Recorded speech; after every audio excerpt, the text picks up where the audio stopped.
Hello everybody and welcome to another video on the Lockie & Company YouTube page. Today I want to talk about the importance of documenting your life. The importance of documenting your life really matters on how much value you put on your memories. I personally value my memories very much. I'm happy to say that there are periods in my life that were pretty thoroughly documented. For example, my early life was documented by my parents on DV tape and probably also VHS tape. I still have the physical tapes, but I have digitized them so I can rewatch them whenever I want. Unfortunately, there are periods in my life that I documented pretty poorly. I mean, my parents of course got the videos of my early childhood, but when it became up to me to document my own life, I didn't do a very good job. I was never really big on photos or journaling, so there are many memories I have that exist only in my brain. And unfortunately, memories fade away, and I find that incredibly scary. There are people I used to hang out with in high school or primary school that I will eventually forget the names of. I'll forget people's faces, I'll forget their voices, I'll forget what it was like to have a certain pet and how they used to act, the things they do that would annoy me, and the things they do that would make me feel a special connection to them. In high school, I did a program called German Immersion, where almost all of the subjects except for English and the electives were taught to us in German, Deutsch. At the end of this program in 2019, very lucky timing by the way, just a few months before the COVID-19 pandemic started, we as a class were sent off to Germany. This was my first time going overseas, so it was pretty exciting for me, but it was also pretty flippin' terrifying. I was incredibly nervous, and I was also very shy at the time. In the moment, I would say I didn't really enjoy the trip. Not because I didn't like Germany or it sucked. It was just because I was not used to spending such a long period of time away from my bed, away from my home, from my family, from my dog. From my cat. I think it was like 2 months we spent in Germany, and for a lot of that we were with a family, a host family. My family was nice, and by the end of the trip, I would say I actually missed them more than I missed my own family, which is a horrible thing to say, but it was true. I felt incredibly sad leaving them. Anyway, back to my point about documenting my life. I would say I didn't take advantage enough of the options I had to document my time in Germany. You know, I had my phone, but I didn't really get many pictures, and the pictures I did get were generic. I just took a picture of the Brandenburg Gate or the whatever else we visited. I don't remember. Checkpoint Charlie in Berlin. And I just wish I got more photos with me in them, with my friends. And yet, I didn't. I think my favorite thing about photos is the fact that I do have memories of these moments in Germany, but of the few photos I do have, they can trigger deeper memories that I forgot all about. You know what I'm saying? You can look at a photo and then you remember the story behind that photo. There's one photo in particular. I'm wearing a Union Jack jumper, and it just reminds me of that time we were staying at a hostel, and we were downstairs in the area with the pool table, the recreational area, and there were some British people down there. So I said to Joe, go put on your Union Jack sweater. These British people will love it. And he refused to do it. So I did it instead. I went up and I got his Union Jack sweater. I put it on, and the British people, they flippin' loved it. And then they were making all of us do British accents. And yeah, that's pretty much the end of the memory. But we did see them the next day, somewhere out in Munich, in the city, which was nice, a pleasant surprise. And one of them remembered me, the Union Jack jumper guy.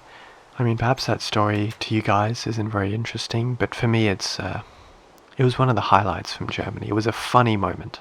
But yeah, there were other parts in the Germany trip that I should have taken more photos. I should have taken more touristy photos, in front of the Brandenburg Gate or Checkpoint Charlie, or even in Castle, the place we stayed with our host family for 2 months. I'm actually remembering now that one of the things we had to do on this thing that was technically a school trip was write a journal. So I may look through that a bit later, because I know I still have the journal. But we were forced to write this journal. If we were not forced to write this journal, I know for a fact I would not have documented my time in Germany nearly as well as I did. I think the hard part about documenting life is the fact that in the moment, things just feel mundane to us. It's easy to look at the things that are happening in our life and fail to consider the fact that in the future, our future selves may find these memories to be more than just inconsequential events in our lives. Perhaps most things should be treated as if they will become a cherished memory and that they are worth documenting. Perhaps it means you'll end up documenting things that your future self doesn't really care about, or maybe you'll document things that your future self cringes at, or things that age poorly. But that's a price worth paying if it means that just by documenting literally everything, you're also going to document the things that do mean something to your future self. After rewatching the tapes my family recorded almost 2 decades ago, I'd say I have become much better at documenting things. This happened around 2020, when I was doing film and television in high school. So there was a period where whenever they would let us use the cameras at school, I would just, I'd walk around the classroom and make vlogs. And, those videos are incredibly important to me now as well. Film and television was by far my favorite subject in school. So having so much of it documented, the classroom, what it looked like, all the people who were in the class, what they acted like, the teacher walking around, the costume rack, which was always a complete mess. I'm just glad that my 16-year-old, 17-year-old self had the foresight to record those moments. And now I, of course, run 3 YouTube channels, and this one in particular making video journals, audio journals, I guess. And the other channel, which is linked below as always, is a better documentation of how my attitudes towards filmmaking, my filmmaking skills, and me as a person physically have evolved over the past few years. I really try my best to not delete any footage I ever capture as well. Basically, from the moment I started film and television, I was very conscious about saving every last bit of video we capture, and I've done a pretty good job at that. Sometimes I do have to delete footage files, but 95% of the footage I've shot is sitting on an SSD plugged into my computer at almost all times. Some of the most valuable footage I do have on my phone as well is footage of my dog, who passed away in 2024.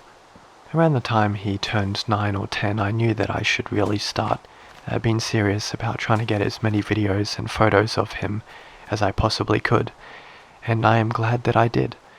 One of my favorite videos I have of him is in the morning. I got home from work. I had an early shift. I got home from work and he was sitting for me in the front yard, and he was wagging his tail as I got home, and I have that on video, and I was patting him, and it's just a really nice video, and I miss him. He passed away in how old was he, 11? That was sooner than I thought he would leave us, but still, I had the foresight to document his final years on this earth as best as I could, and I'm happy for that. Anyway, the thing that prompted me to make this video was the mini DV camera I have sitting on my desk right now. I'm charging the battery because I'm getting ready to shoot some more video today, some more documenting of life. Shooting on tape is honestly one of my favorite ways to document things. There's just a way that the fuzzy image quality mimics perhaps our memories. HD footage, it's just it's too clear. Things happen and then you have this one-to-one recreation of that moment in time.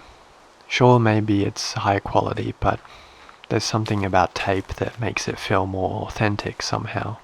Maybe that's literally just because our childhoods were shot on tape, so we associate that tape look with, our memories of the past. I don't know. That's just a theory I have. But yeah, I like shooting on tape. That's about all I wanted to say in this video. Thank you all for watching, and don't forget to start writing your journals and taking videos and taking photos. Bye bye, alligator.